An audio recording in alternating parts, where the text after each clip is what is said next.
the whole time, but anyways, I'm really proud of myself. I'm proud of Josh. I think we put on a great show. We both have a lot of heart. I mean, I don't even know, man. He came to bang. We came to bang. I'm happy it's over.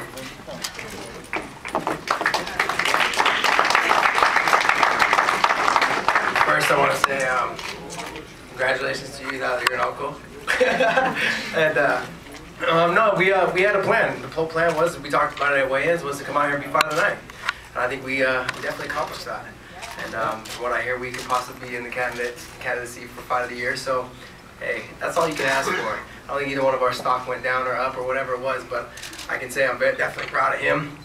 He came back like a true champion does, and you know, he got his title back. That's exactly what a champion does. So now it's my turn to turn around and do what he did. So if there is a third, you know, then we'll entertain that issue when the time comes. But I can say he's got to enjoy it now. Let him enjoy his time, man. I can't even say anymore. I'm cool with calling it even. If he wants to. just like a Rocky, man. I don't want another one. Ain't gonna be a third. 6 more. So, any questions, guys? Besides fighting each other, who else, Josh, who do you have on your list right now, respective of the future? I'll fight anybody that he puts in front of me. You know, I heard there's talks of Aoki. I think Gilbert's a champion. If he wants to fight him, he gets first crack. But otherwise, I don't care. Yeah, I want to say something, man. I feel like Josh and I don't get much respect, you know, with these rankings and all the 55ers out there. And I feel like now that we got our stuff done with right now, it's up to us to prove that we're the best 55ers, you know. Like, I think for Strikeforce, me and him are badass, and I think him and I can take out all the dudes in the UFC, and I think him and I can take out all the dudes in Dream. And I think we're about to handle that right now. And you know, if we come around and fight each other, we will. But you know, I feel like we don't get enough respect, or especially Josh and especially I. Like, you know, we can really throw down. You know what I mean? How close do you follow those rankings? Well, I mean, you know, I follow enough to know I'm not in the top 10, you know. As soon as a lot of times you lose, and then the guy moves up in the rankings, and then you just kind of stay where you are sometimes. But when I lost, I was like completely out, and you know, Josh barely made the rankings, you know what I mean? At the time, I was number 2 in the world.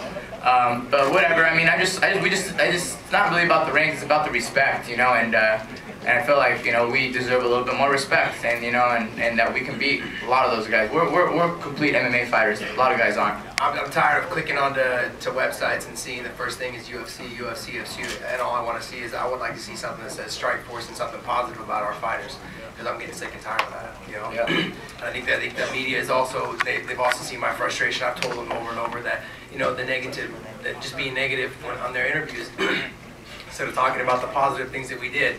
You know, it'd be nice to see some positive energy in their interviews.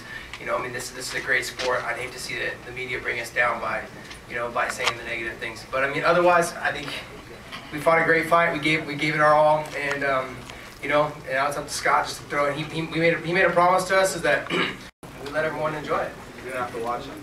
Yeah. Way fast. Yeah, I gotta agree with him. I felt like it was a slower pace and a little more controlled. But you know, like I said, the sport's evolving. You can't just meet in the middle and bang it out like you used to. We're a little more technical a lot of days now, and you know, you gotta pick our punches better and smarter, not just swing 1,000 times and be 10%. Now we swing, you know, 100 times and we're 90%. You know what I mean?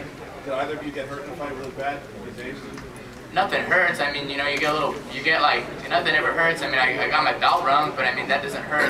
No pain at all. You know what I mean? One knee to the body caught me pretty good. He dropped me in the second. That didn't hurt. There was one in the fourth, though, that he rocked me and I stayed standing. I was really surprised because my whole body started vibrating. It actually knocked the wind out of me. Hit me in the head, knocked the wind out of me. So I was like, what the hell? But no, that was in the fourth round. But yeah, I was actually surprised that I even went down in the second, because I didn't really. It was one of those punches you don't feel. You know, I was like, oh, I didn't hurt, and I still saw myself. You see everything going on. You're like, hey, how'd I end up here? So. You guys are slipping around there a little bit. Did that change your approach on your attack mode? Yeah, that kind of frustrated me too. We need to go back to the old school canvas. The old school canvas. I know it tears up our knees a little bit, but you know, these mats are. You know, we used to put water in our mouths and you spit water on the ground. You can kind of go on the canvas a little bit, you know. And it's a new mat. I mean, it feels pretty good, but it could get a little slippery with the water because it doesn't absorb the water, you know. But yeah, there was a couple of times against the fence. He shot in and he would have got the takedown, but then I went to sprawl and my foot slipped down from behind me. So that really kind of